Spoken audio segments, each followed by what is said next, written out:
स्वामी समर्थ. तुम्हा सगळ्यांच्या आपल्या स्वामीसूत्र ब्लॉग या चॅनलवर मनापासून स्वागत. स्वामी भक्त हो, आज पुन्हा एकदा तुमच्यासाठी नवीन स्वामी संदेश घेऊन आलेले आहे. आजचा स्वामी संदेश आपल्याला जाणून घ्यायचाच आहे, पण तत्पूर्वी एक सांगावंसं वाटतं की स्वामी भक्त हो, जेव्हा आपल्याला आपल्या आयुष्यात चमत्कार घडावा असं वाटतं ना, तेव्हा आपल्या मनामधला जो विश्वास आहे तो देखील 100% असावा लागतो. बऱ्याचदा परिस्थिती थोडीशी जरी बदलली तरीही आपला जो विश्वास आहे तो डगमगायला लागतो आणि तीच खरी वेळ असते परीक्षेची. त्या काळामध्ये आपण स्वामींवर ठेवलेला विश्वास थोडासुद्धा कमी होऊ द्यायचा नाही. स्वामी आहेत ना, मग सगळं काही ठीक होणार आहे असं म्हणायचं आणि आलेल्या परिस्थितीला तोंड द्यायचं. स्वामी महाराजांचं स्थान आपल्या मनामध्ये, आपल्या जीवनामध्ये कायम उच्च ठिकाणी ठेवायचं.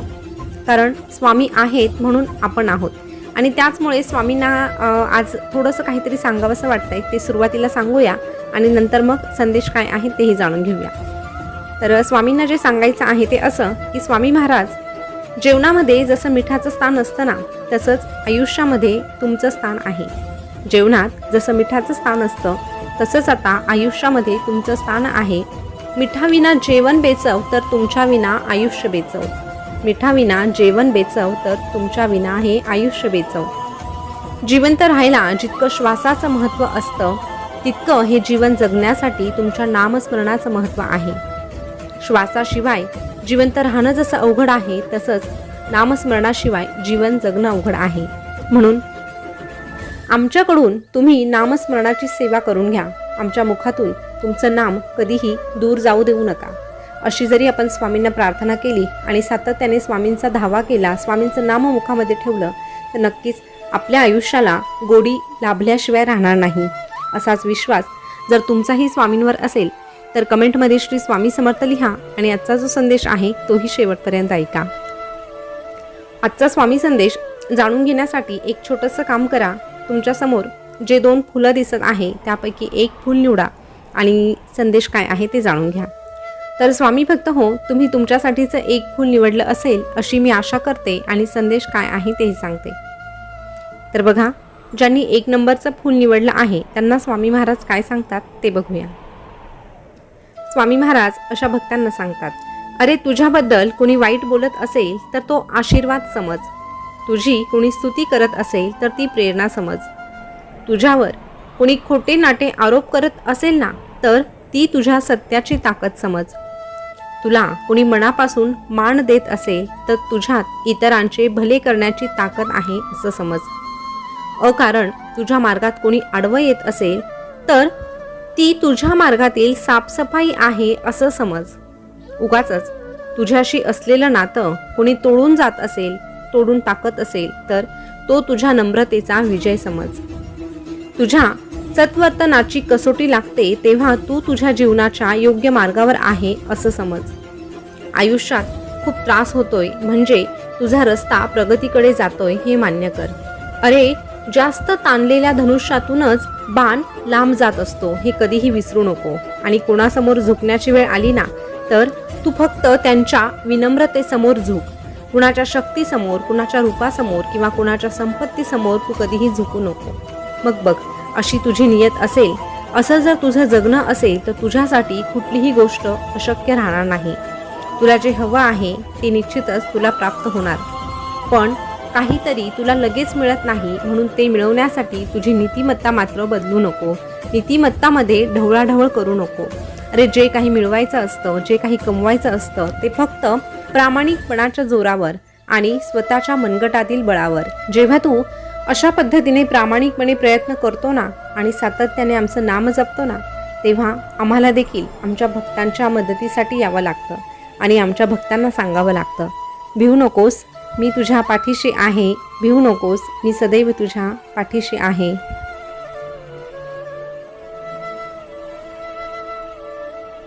स्वामी भक्त हो, आता ज्यांनी पुढचं फूल निवडलं आहे म्हणजेच 2 नंबरचं फूल निवडलं आहे त्यांना स्वामी महाराज काय सांगतात बघूया.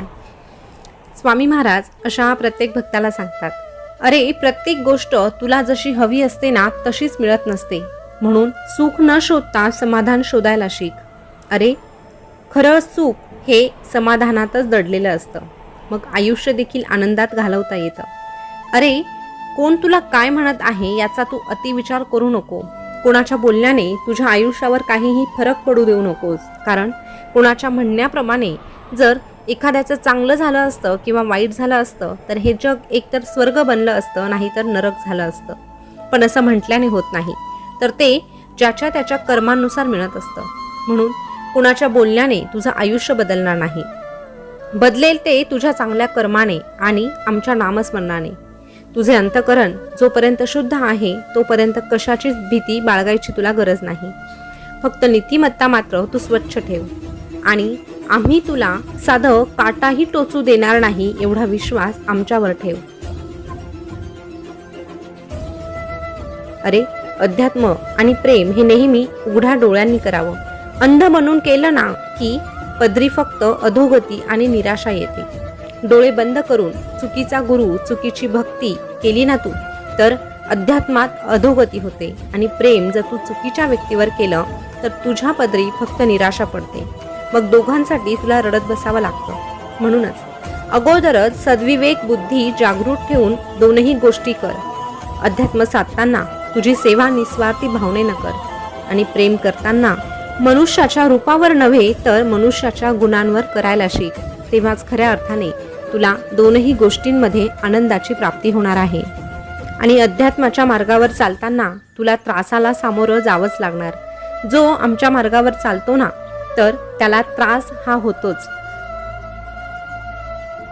आमच्या वाटेवर चालताना बरे वाईट बोलणारे भेटतात, टोमणे मारणारे भेटतात आणि तू करत असलेली आमची सेवा पाहून तुझे पाय मागे खेचणारे देखील तुला भेटतात. तुझं मनोबल कमी करण्यासाठी देखील अनेक जण प्रयत्न करतात. आणि काही लोक तर तुझ्या सेवेला आणि तुझ्या या स्वामी माऊलीला देखील नावं ठेवतात. ह्या जगामध्ये देवाला देखील दगड बोलणारे लोक भेटतच असतात. पण सेवा करताना कोण काय बोलत आहे, कोण काय करत आहे याकडे लक्ष न देता तू फक्त आमची सेवा करत राहा. आणि दोन गोष्टी लक्षात ठेव. पहिली गोष्ट म्हणजे आम्ही तुझी परीक्षा घेतोय आणि दुसरी गोष्ट म्हणजे तू आमच्या सेवेत आहे आणि तू जर आमच्या सेवेचा स्वीकार केला तर तो लोकांसाठी नव्हे तर आमच्यासाठी. म्हणून लोकांचा विचार न करता सेवा करत राहा आणि प्रामाणिकपणे तुझं काम करत राहा.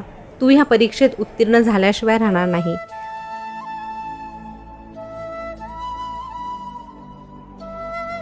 अरे, आमची सेवा करणाऱ्याच्या वाट्याला असे लोक येतही असतील, नको नको ते बोलतही असतील, पण तरीही असे लोक तुझ्या वाट्याला येतात ते फक्त तुझे प्रारब्ध संपवण्यासाठी. म्हणून अशा लोकांना प्रतिउत्तर करू नकोस. अशा लोकांना प्रतिउत्तर करण्यास तू जर वेळ वाया घालवला तर तुझाच वेळ निरर्थक ठरणार आहे. म्हणून अशा लोकांकडे दुर्लक्ष करायला शिक आणि फक्त तू तुझ्या कामावर, तुझ्या मेहनतीवर लक्ष केंद्रित करून सातत्याने आमचं नाम जपत राहा. आमचं नाम जो सातत्याने जपतो त्याला प्रत्येक परिस्थितीत जपण्याची जबाबदारी आम्ही उचलतो आणि आमची जबाबदारी कशा पद्धतीने पार पाडायची हे आम्हीच जाणतो. म्हणून तू फक्त निश्चिंत राहा, आमच्यावर विश्वास ठेव. आम्ही देखील तुला सांगू, भिवू नकोस, मी तुझ्या पाठीशी आहे. भिवू नकोस, मी सदैव तुझ्या पाठीशी आहे. स्वामी भक्त हो, आजचा स्वामी संदेश तुम्ही ऐकला असेल तर तुम्ही कोणतं फूल निवडलं होतं हे कमेंटमध्ये नक्की सांगा. आणि असेच नवीन स्वामी संदेश तुम्हाला ऐकायला आवडत असेल तर आपल्या स्वामीसूत्र ब्लॉग या चॅनलला सबस्क्राईब करा. शेजारचं बेल बटन प्रेस करून ठेवा, जेणेकरून नवीन आलेला स्वामी संदेश सगळ्यात अगोदर तुमच्यापर्यंत पोहोचेल. पुन्हा भेटूया नवीन स्वामी संदेश घेऊन. तोपर्यंत स्वस्त रहा, मस्त रहा आणि आपले स्वामी संदेश ऐकत रहा. धन्यवाद.